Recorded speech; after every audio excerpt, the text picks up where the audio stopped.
በኢትዮ ኤርትራ ጦርነት አይተናቸዋል። በኢትዮ ኤርትራ ጦርነት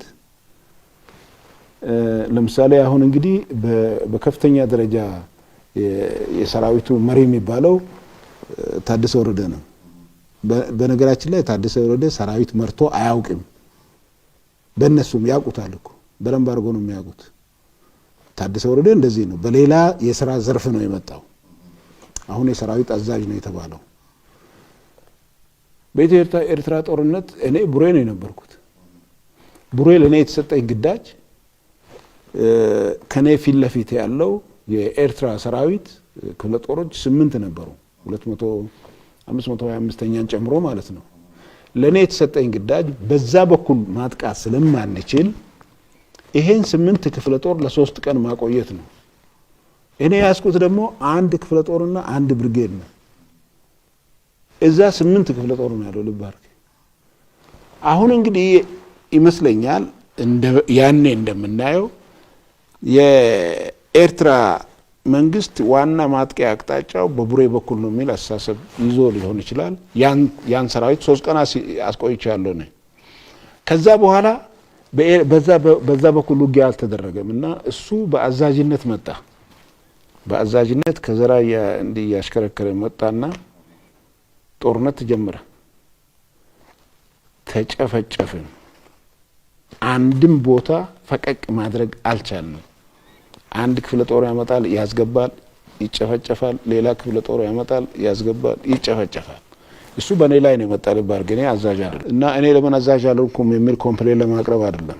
ምክንያቱም በዛ በኩል ጦርነትም አያስፈልግም። ለምንድን ነው የምንዋጋ ሊገባኝ አልቻለም። እሱ አዛዥ ሆኖ እንዲዋጋ መጥቷል። ተጨፋጨፍን። ከዛ በኋላ ሰላም ማስከበር ገባ። የኛና የኤርትራኖች ሬሳችንን ሳናነሳ ነው የወጣ ነው። አንደኛ ይሄ ነው። ሁለተኛ ከዚህ በፊት አይጋ የሚባል ውጊያ ነበር። ለምሳሌ የዚህ ባድሜ የተለቀቀበት ጊዜ የባድሜ ውጊያ ባድሜ ተለቀቀና ባድሜ ሲለቀቅ ጻርቃን በአይጋ ወይም ደግሞ በዚህ በዛላምበሳ በኩል የ20ኛ ክፍለ ጦር አዛዥ አሁን የአርሚ 4 አዛዥ ተክላይ አሸብር የሚባል ወይም ወዳ አሸብር የሚባል ሰው ነው።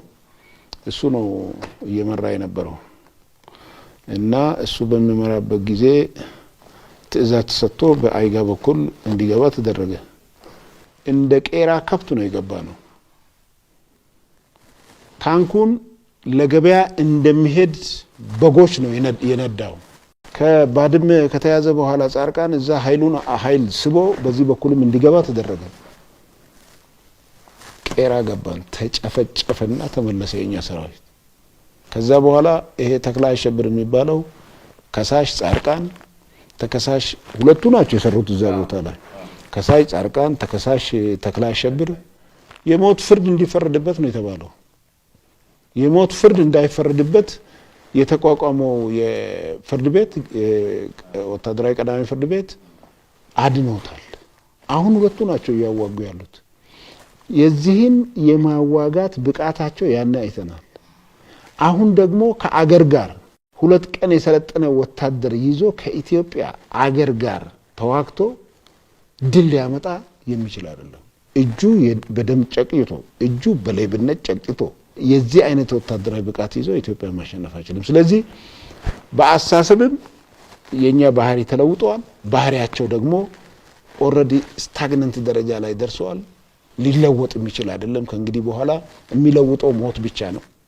ስለዚህ አዲስ ሀሳብ ማምጣታችን ምን የሚያሳ